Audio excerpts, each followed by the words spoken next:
what was that conversation like for you, with your parents of going this track of, pre-med going into med, and then all of a sudden, hey, sorry, I'm going to go do this thing called real estate over here, and it's going to be Right. 100% commission.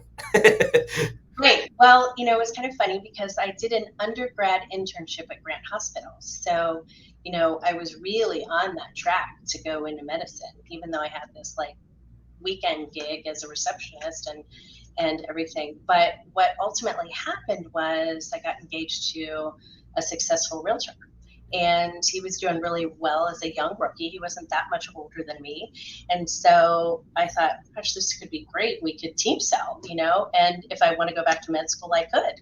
And so when I sat down, I told my parents, hey, not only are we not going to have a big wedding, we're going to do this surprise wedding, invite everybody for my birthday party, and just get married, um, which obviously caught everybody kind of off guard. I'm not going to medical school, and I'm going to go sell real estate. And I think at first my parents thought it was just sort of like a breather, like, oh, she had her license, she knows what to do, she's going to help them for a little while, and then she'll go to medical school. And Sure. then I think what happened was, I liked it and it seemed to like me. And so then, they were like, seriously, you're not going to do this. This is all the training you did. This is, well, seems to work. So I'm still here. Yeah. I mean, what year was that when you got in?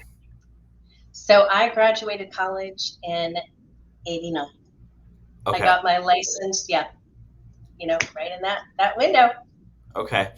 Dive into, what those first couple years were like. I mean, the one good thing, having your journey on here is you've seen a lot of different real estate markets going on, right? And Yeah. the highs, the lows, high rates, Right. low rates, and everything in between. Right. Getting in 1989, right out of college, what did you focus on in order to be able to grow your business? Because for me, when I got in 2011, I'm not from here, but none of my college friends were buying because we were all broke, and the Right. economy wasn't the best for jobs and all those things. How did you focus growing your business as a young person getting into the industry? So I think there were a couple of things. Being so young and only being 5'1", like I'm not even quite 5'2". I'm almost 5'2", they say sometimes. But being young and I looked young, so I always had to, try to conduct myself way more mature than I probably even really was mentally. But so I think I focused on understanding the psychology of mirroring, and I probably couldn't Mm, articulate it then like I do now, but understanding how to mirror your client. So if you're out with people, in one caliber, to be able to understand their lingo and talk their talk, not fake, not be fake, still be right. authentic, but mirror them.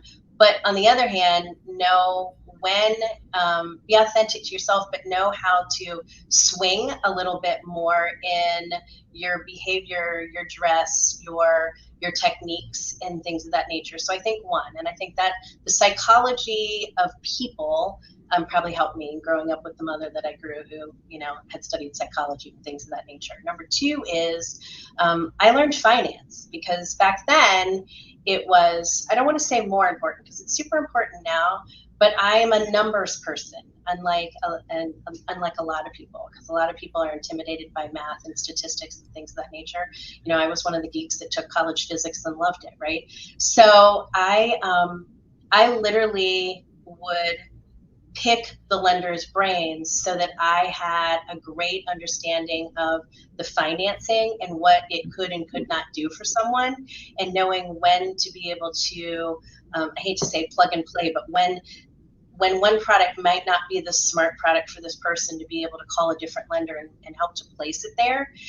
We don't have maybe as much of that now because lending has changed so much, but back then it was really important. But I would tell younger agents and rookies too, it is know your numbers, right? Because why spend time with someone if this isn't going to fit for them, whether it's approval wise or whether they're gonna get scared and walk in the end. Make sure the numbers work. So I always knew the numbers and the numbers for the client. And now we do things like pre-approvals constantly. We were doing stuff like that now, but they weren't as technical as they are now. And then I think the third thing was hard work, right? So the unfortunate thing now is people see HGTV and they believe HGTV is real. And if any of you have been ever interviewed or on these programs, they're not real. Like I've had clients on them, I've been interviewed on two of them, and I'll be really frank about it. I backed away from being on them, and it was what I was going to have to do and say to be on a program, and I didn't want to do that. Like literally, they told me to bring the stuff as a props because the people had already bought the house. I'm like, so I'm going to tell all my clients that see me it's totally fake. Not only was this not really a client of mine, like the houses I was showing them really were immaterial because they already bought the one they were going to buy. So. Right. The problem is with HGTV, people see it and they think that you're going to show 3 houses and then you're just going to shake the money tree at a closing and all this commission is going to fall on you. And so I think back then I had and I do now, but I mean back then I realized that it's a tenacity to do the right thing and do the job. So it's doing the farming and mailing communities. It's follow-up work. It's calling people when you just don't think you want to make another phone call.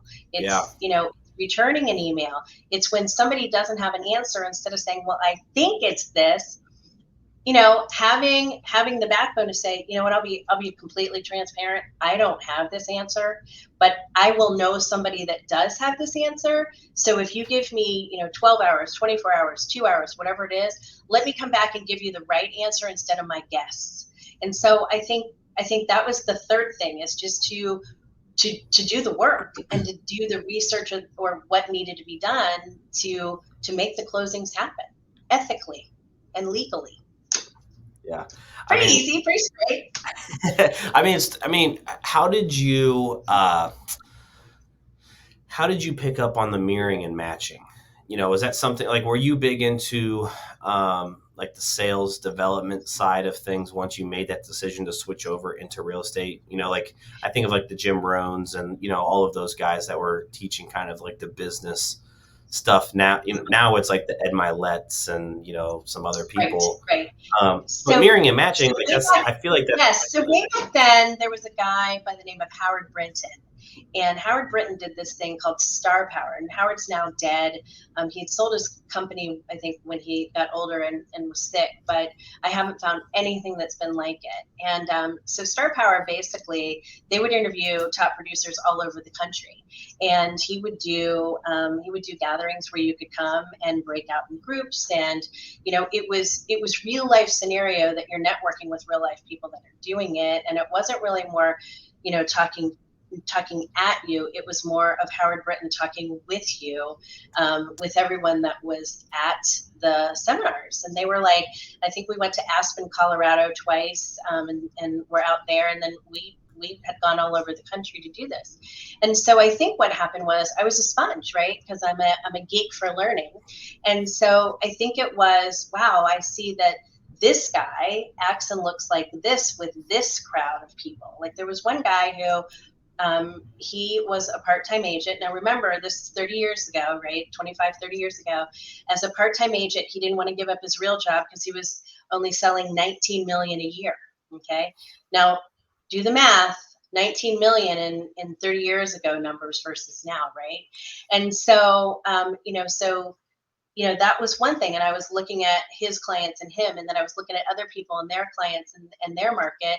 And then I was looking at the people in Seattle, and I was looking at the people in Boca Raton, and all of them were kind of mirroring what their clientele was like. Well, we're Central Ohio, right? We have a nice, diverse clientele here. So I was like, okay, where's my niche? What is authentic to me? And so then I started studying personality types, which we all now know to do, right? And studying how people think, right? What makes people tick, and not to be manipulative to try to get them to do something you want, but how they think so that you can better serve them, right? And we all learn different, and we all receive things different, and we all project things differently. And so I kind of got into that mode of understanding, so that when I know I have a data seeker, like, you're giving them more Excel spreadsheets. When you have somebody that really needs to talk through things, that's when you're talking about maybe the parks in the community and things of that nature. And so I started studying personality types, and I think it truly helped. Yeah. Yeah. No, I mean, I love it. I think, the sales, the skill set, I think it's going to be coming back in our market, It is. It is. really The taking good that and the time bad to with look the at it. rise and the fall. Oh, sorry. The good No, and the go bad ahead. with the rise and the fall is that when things are easy, right? And you see somebody and they put a sign in the yard and they get 14 offers, and people are walking in and they're waiving appraisal gaps, or they're waiving, an appraisal, and they're waiving their home inspection and buying it. Is that what usually happens in a market after that is the fallout, right? And so people are going to get burned. Some of them are going to get burned, some of them are not. And then they're going to look at their next agent. And even if they had a superb agent, they're going to forget some of the positives, and they're going to remember, well, I didn't do a home inspection and I found out my roof had a hole in it, and I had this bowed basement wall, and I did this and that. So there's always a good and the bad to every market, right? So the good is everybody feels like, oh my gosh, get a listing and get a closing 30 days later. The bad is when the behavior patterns aren't necessarily focused on not representing your client. I'm not saying that. These people possibly thought they were representing their client, but they didn't slow down enough to educate the client to understand why they were doing what they were doing to get what they were getting. And so they walk away with it. Some will be happy and some will not, right? And that's kind of the Yeah. rise and the tide of and the fall of a marketplace. And so that happened before, when all these people were buying big houses and doing zero down, and then the market plummeted, right? And then all of a sudden they're upside down in a new build. They have no equity in it. Their mortgage is more than their house is worth. And then the short sales happened, right? Well, at the time, they thought they had this great agent who said, look, you can get in this big, beautiful house, no money down, and it was great. But they didn't talk to them about the ramifications of things, right? And the same thing's happening now, right? So I think part of it is just learning and thinking about your actions. And it's not necessarily your actions and what they're going to do for you and your client today, but what they're going to do for you and your client in 30 days, in 30 months, in 6 years. And I think that's going to be really crucial, because it's not all HGTV, write a love letter to a seller, show a cute family, which is totally illegal if the seller picked those letters, as we know, and you're going to get a closing.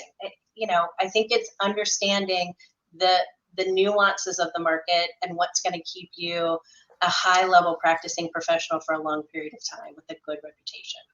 Yeah. Just a thought. Yeah. No.